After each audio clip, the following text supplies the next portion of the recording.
The Heroes and the Hidden by Kitty Quat on AO3. Episode 40.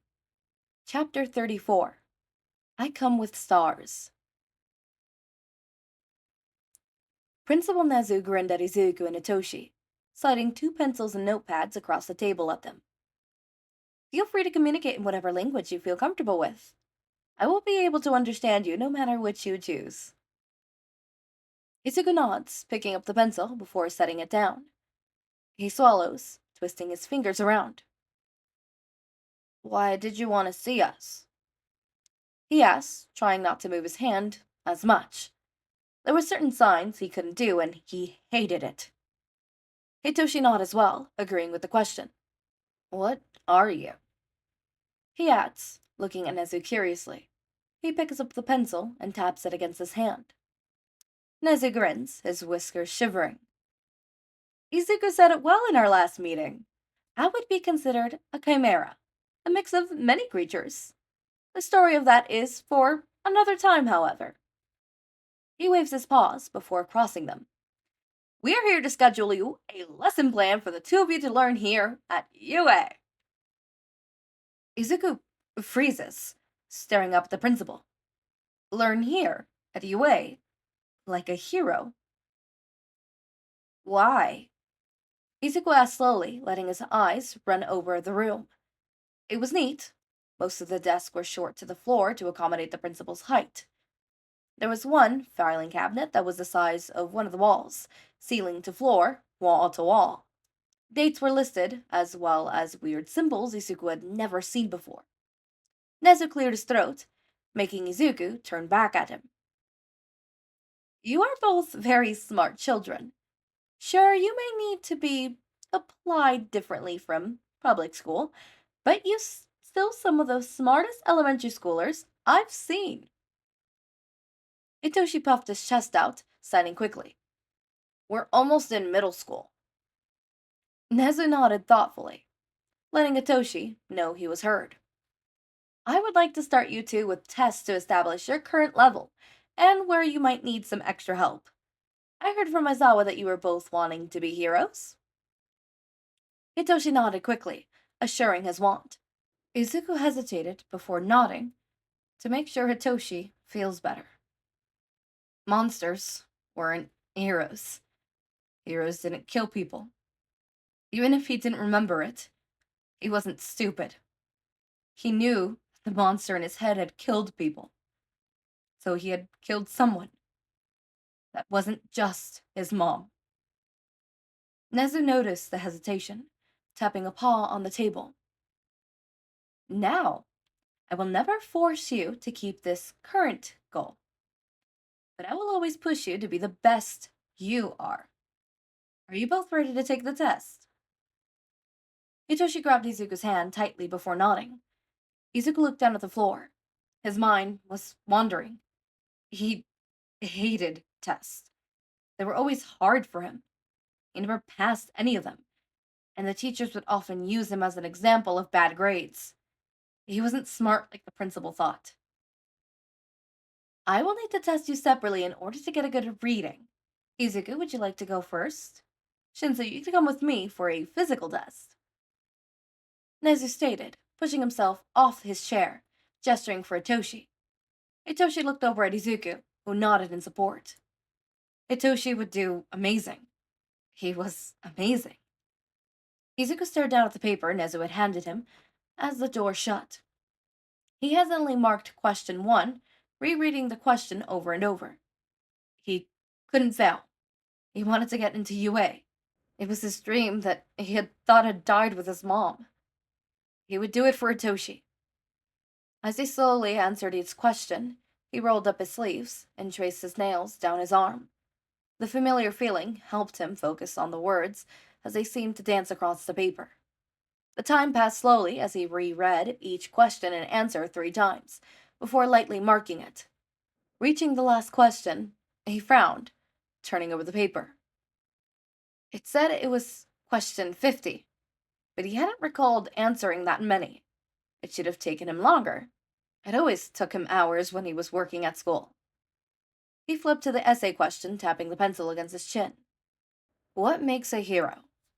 A hero, by definition, is a person contracted by the Hero Public Safety Commission who works to help our society safe. However, this definition is a flawed one. Defining a hero by those who are trained by one organization discounts all those who have saved others. It says that loving parents and kind detectives are not heroes. Teachers are not heroes despite helping the next generation. This is a flawed argument. The pro heroes that we all worship with a godlike envy are rarely true heroes. Fame and money are the biggest contenders that lead people to be heroes. The flashy battles and the good media coverage are a battle with the hero ranking and the public thoughts. Heroes should simply be defined as those who save/help others despite uncertainty or fear. The heroes who work in the dark and help train the next generation are or more heroine than those who stand above a villain declaring them everything will be okay because of them. Those heroes are hypocritical. The world will never be okay because of these devices society implements. Heroes and villains, black and white. What defines a villain? Izuku frowns. He already used a lot of his arguments in the first question. A villain is described as one of the opposite sides of the law or the Hero Public Safety Commission. This definition, like the one of hero, is flawed. This would mean that heroes, who have no concern for civilians' lives, are not villains. Yet, if in a fight for protection, a villain accidentally kills another, they will be charged with that death, while the hero would simply get off free. A villain should be the one who sees another in distress and leaves them there, or one who causes the initial distress. Who puts value on who gets to live and die? Why is a hero's life worth more than a villain's? Why do we put these labels and values on humans' lives? Because society needs a way to organize life. Is this person is bad, it means that I can do what I wish with them and not care for them. They're not human. They're a villain. They deserve it. You're simply helping them learn their place, learn where they stand in line. A villain is a misunderstood hero, one pushed so far by society that they cannot come back. Izuku frowns again as his pencil snaps in two, one side sliding onto the paper. He sighs, dropping the second half on the table. He was going to fail, and be marked a villain by the principal. He was never going to get into UA. They would never accept a monster. He lets his mind wander as he traces the brand across his skin, letting each one sink in. The door swings open slowly, making Izuku jump. He didn't know how long it had been, but as the principal entered, he looked almost surprised to see Izuku done. Already finished, Izuku? He asked, clapping his paws together. Izuku nodded slowly, sliding down from his chair. He hands the chimera his paper, staring at the floor. I accidentally broke your pencil, he says slowly, pushing his weight into his toes. Nezu waves it off, looking over the paper before nodding and folding it once. Izuku, you will now come with me. Hitoshi will take the same quiz Izuku just finished. Please take your time with it. Hitoshi steps out from behind Nezu, nodding. He was covered in sweat and looked exhausted as he shoulder bumped Izuku gently and walked to his chair where another paper lay. Nezu nodded to Izuku to follow him, the door shutting silently behind them. He knew Hitoshi would be amazing. As for him, he didn't know. Nezu had barely even looked at his paper for 3 seconds before tucking it under his arm. It was worrying. They walked in silence towards another blank wall. Nezu pressed his hands against it and stepped back as a tunnel was revealed. It wasn't nearly as big as the doors that the school had, but he thought President Mike would have to shorten his hair to fit it. Nezu led him slowly through the tunnel, taking different paths and turnarounds. Izuku struggled to keep up with the small principal and keep his sense of direction. Eventually, Nezu pressed his paws against the dead end, pushing open the door. They stood in a large gym-like room, the roof being so tall above Izuku that it hurt him to look up. UA truly was impressive. They needed to put some of this budget into accessibility. He followed Nezu as they approached people from the back. Nezu clapped his hands together, smiling at the two who flinched. Cementos, an ectoplasm. This is Izuku, my other personal student. Izuku raised his hand to wave. He frowned, quickly lowering his arm and pulling down his sleeve when he realized which hand he raised. He looked up at the two people and squeaked. He hadn't expected to see pro-heroes, despite it being a hero school. Meeting the smartest creature in Japan, possibly the world, was cool enough, but seeing two active pro-heroes standing in front of him made him excited. He could feel his hands moving as his mind raced, looking at the details in both of the heroes. Their quirks were amazing for hero work. He jumped as ectoplasm chuckled, a deep sound. Be careful, kid. Don't let our principal train you too much. Izuku nodded, taking a step back. He was surrounded by 3 pro-heroes, who could arrest him at any time. Nezu was the smartest creature in Japan. He must have already figured out who the monster was. He lured Izuku here to arrest him, where no one could hear. Nice to meet you, Izuku. Cemental said, his voice strong, like his concrete. We're going to be giving you a basic set of tests to see what we should help train you on. Izuku nodded, twisting his fingers together.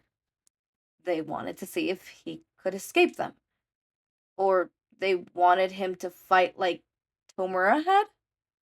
He traced his hands up his arms, shaking slightly. Are you ready, Izuku? Nezu asked, gesturing to the big open room. Izuku nodded slowly, watching as Cementos touched the floor and sent ripples of concrete out. Large structures erupted out from the floor, maximizing a city structure. The forms solidified. The tremoring of the earth stopped. Ectoplasm created 4 new clones, nodding at Izuku, who watched, petrified. Basic entrance test utilizes my clones as enemies. Simply dodge or fight them and they will disappear. They will not harm you and do not feel pain, so do not hold back. He frowned as Izuku nodded again, staring at each clone in turn. The timer sounded and the kid was off. For how scared he had seemed before, he seemed to shred that off with determination. He was fast, for a kid his age, easily dodging under the structures and clones that followed. Are you sure this was the best way to test this kid's skills, Nezu? Ectoplasm asked, rubbing at his neck. It feels wrong to attack a kid like this.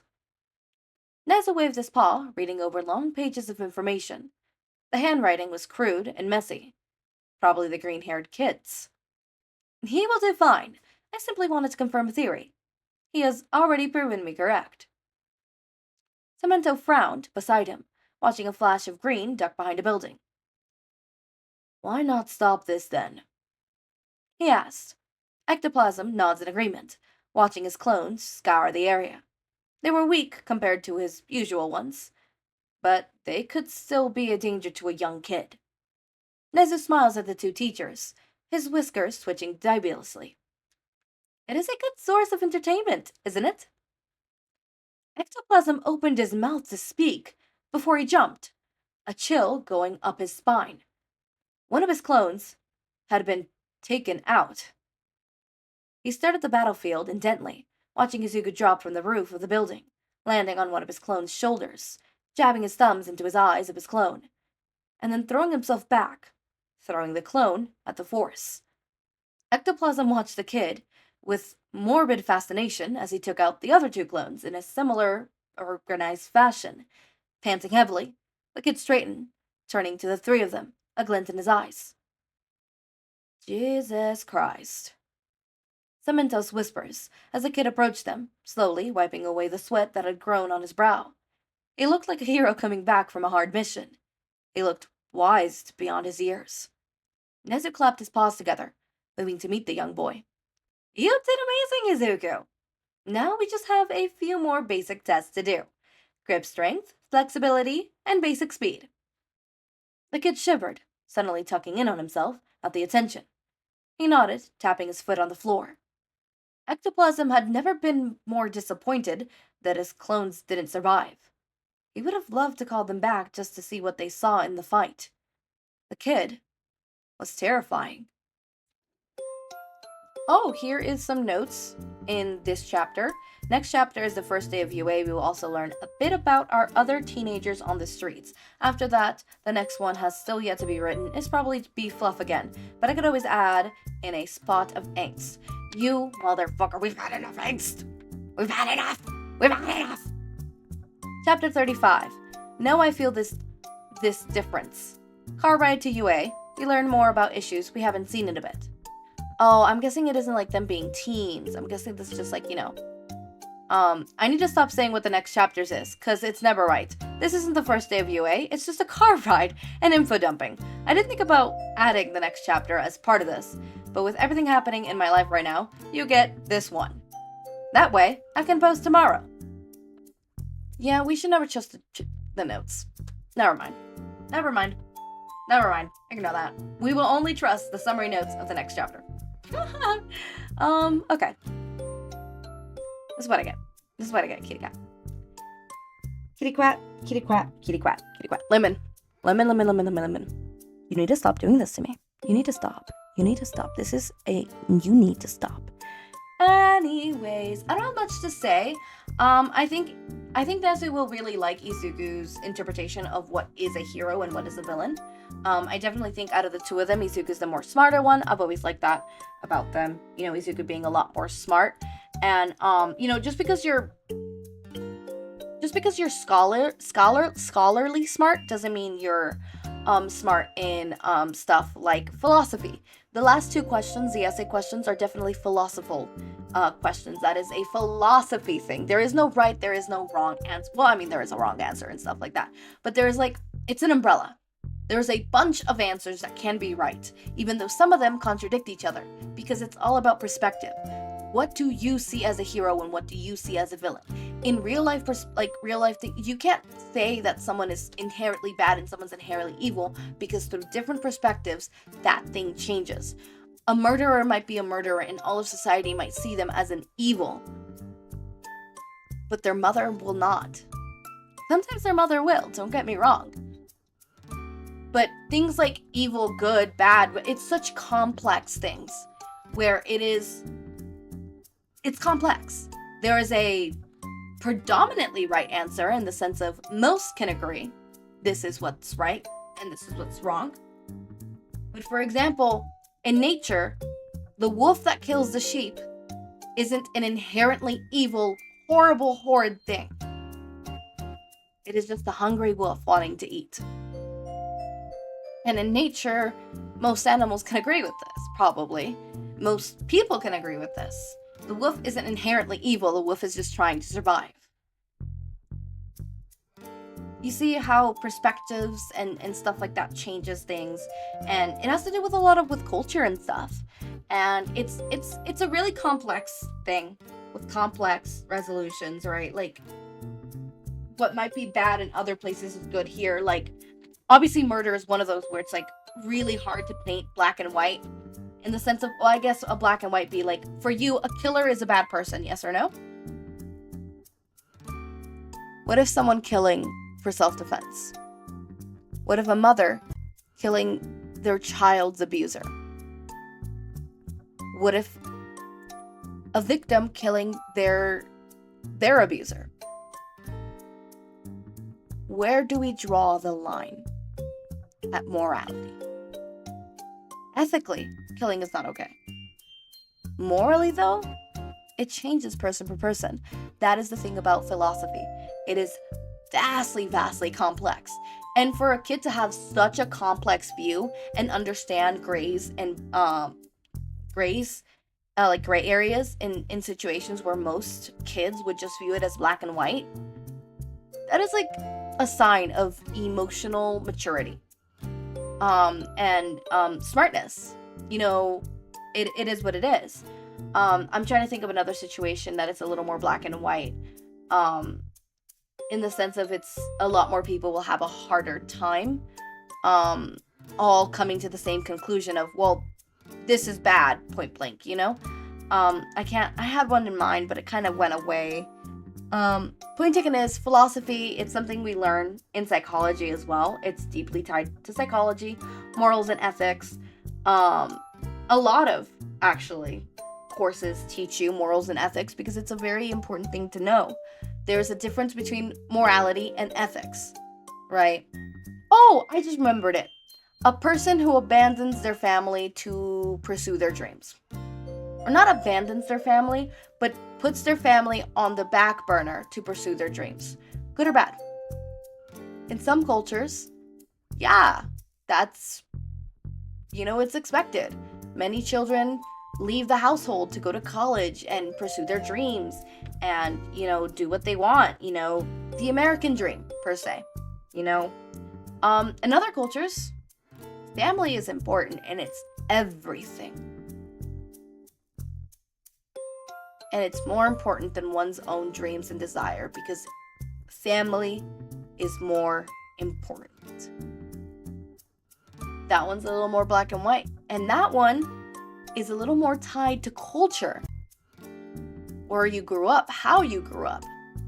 And it's not as black and white. I wouldn't say somebody who leaves their family and puts them in the back burner to pursue their dreams is an inherently horrible person. But I'm not going to say they're an inherently good person. It's complex because one action that one person does not,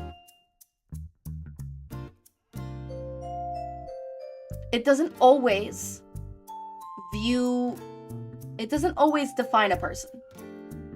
You have to look at the whole picture, because that is just how complex morality is. And it will change person per person. Different people have different opinions because morality is tied with how you grew up socially, with the social norms that you grew up with, how you grew up, culturally, what your cultures is, what your region is, and overall, your influence with other people and what other people, I guess that's more socially. No, that's socially, right? It depends on those. And it also depends on your own beliefs that you end up, creating on your own. Putting those two, the socially and the culturally, which, yeah, they're kind of, hand in hand. But sometimes you might be, like, for example, family of immigrants in America. Culturally, you have a different culture than where you are socially or surrounded, in the actual place you live, type of stuff. And that goes in hand, not to mention your own personality and your own belief systems that you have created, which are also, going hand in hand with, your culture and, who you grew up with socially and stuff. And all of that combines together to give you your morality, your sense of morality. And it's ever evolving and ever changing as you have life experiences, because that's another thing that affects it. Life experiences. I'm going to shut up now before I go on another rampage. As always, my raindrops, make sure to eat, sleep, drink water, take your meds. Have a wonderful day or night. Link to my Discord server and socials are down in the description. Subscribe to see more of my content, and thank you so much for watching.